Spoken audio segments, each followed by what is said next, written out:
Welcome back to the AI Daily Brief. Today we are talking about GPT-4o Mini, and it is both more powerful and cheaper than GPT 3.5 Turbo.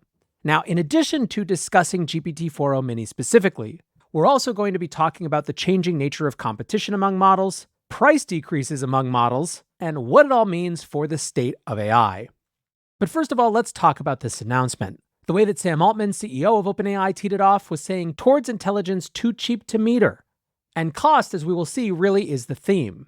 In their announcement post, they write, OpenAI is committed to making intelligence as broadly accessible as possible. We expect GPT-4o Mini will significantly expand the range of applications built with AI by making intelligence much more affordable. GPT-4o Mini scores 82% on MMLU and currently outperforms GPT-4 on chat preferences in LIMSYS leaderboard.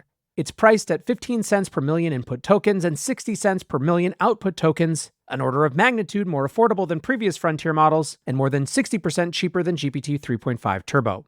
OpenAI also gives a sense of what types of new use cases this low cost opens up, including applications that chain or parallelize multiple model calls, applications that involve a full codebase or conversation history, and applications that interact with customers through what they call fast real-time text responses like customer support chatbots. Currently, the model supports text and vision, with full multimodal support for text, image, video, and audio coming. It's got a 128K token context window, as well as supporting 16,000 output tokens per request. And basically, they're trying to point out is the best performing small model. It scores higher on the MMLU than Gemini Flash or Claude Haiku.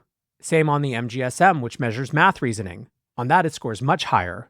They also point out that it scores much higher on coding performance, which seems to be one of the use cases that they're most focused on. Before releasing this broadly, they say they partnered with companies like Ramp and Superhuman, who they say found GPT-4o Mini to perform significantly better than GPT 3.5 Turbo for tasks including extracting structured data from receipt files or generating high-quality email responses when provided with thread history.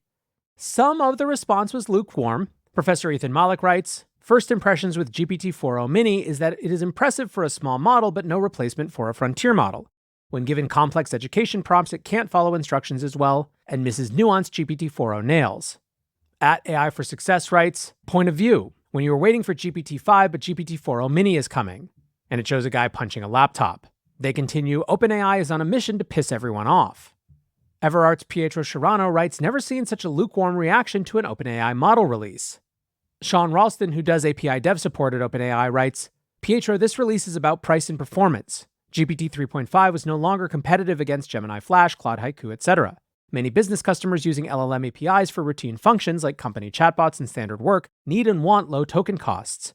GPT-4o Mini sets a new standard of affordability with close to frontier model performance.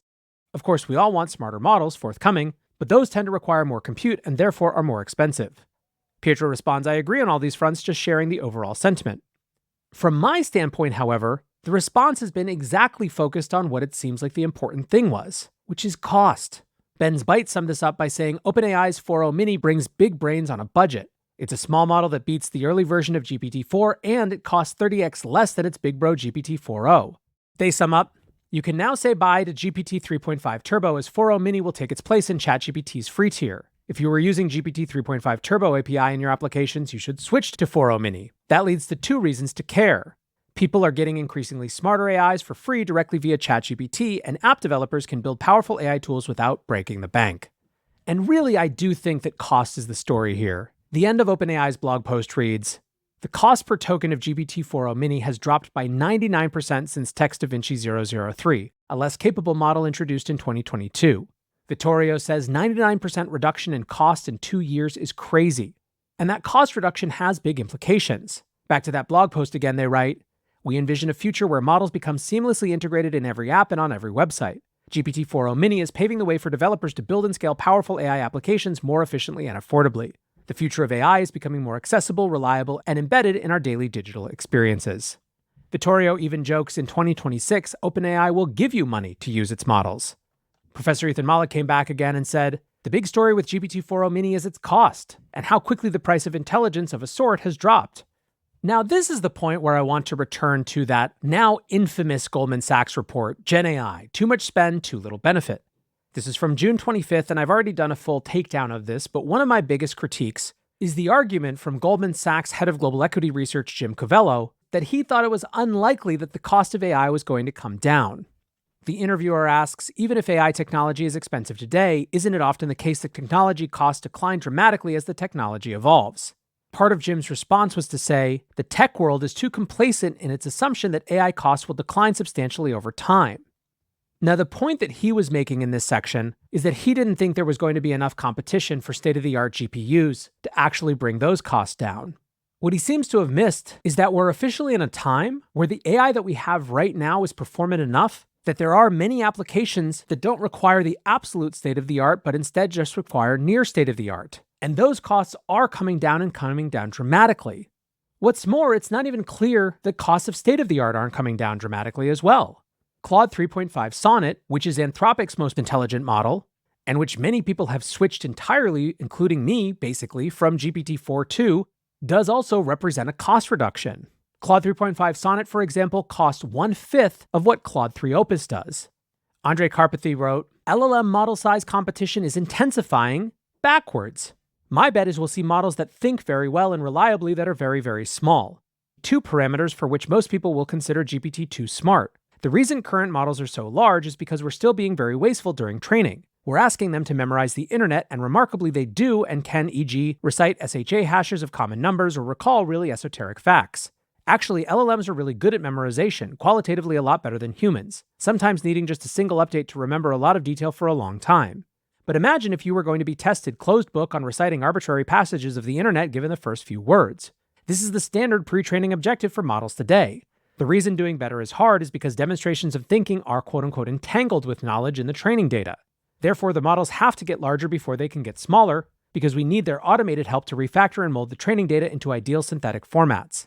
It's a staircase of improvement, of one model helping to generate the training data for the next, until we're left with a perfect training set.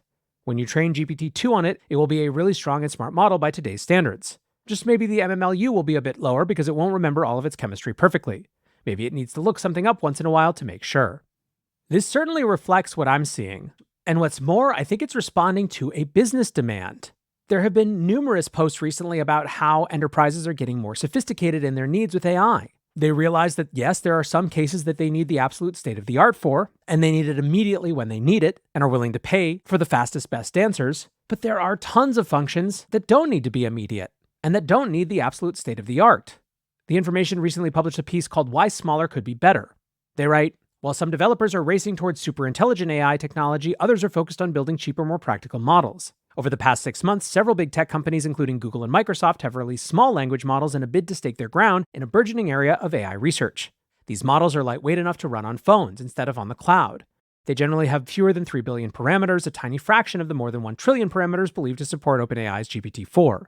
And this is a whole additional case that we haven't talked about, the fact that everyone is racing for on-device AI. The reality here is that the lower the cost, the more different types of applications can be built with AI in it. And that really seems to have been the motivation. OpenAI president and co-founder Greg Brockman wrote, "We built GPT-4o Mini due to popular demand from developers. We love developers and aim to provide them the best tools to convert machine intelligence into positive applications across every domain." It's hard to overstate how big a difference it makes to reduce costs by this much. Leighton Space's Swix, for example, writes, "If you're interested in LLMs for summarization, my evaluation of GPT-4o Mini is out. TLDR, Mini is the same or mildly worse in some cases, but because it's 3.5% the cost of 4o, I can run 10 versions of the Mini and use Mini 4o to judge and still have money left over to donate." The point being that we are just at the beginning of seeing how many more applications AI will come to as costs come down, and I think that's incredibly exciting. For now, though, that will do it for today's AI Daily Brief. Thanks for listening or watching as always, and until next time, peace.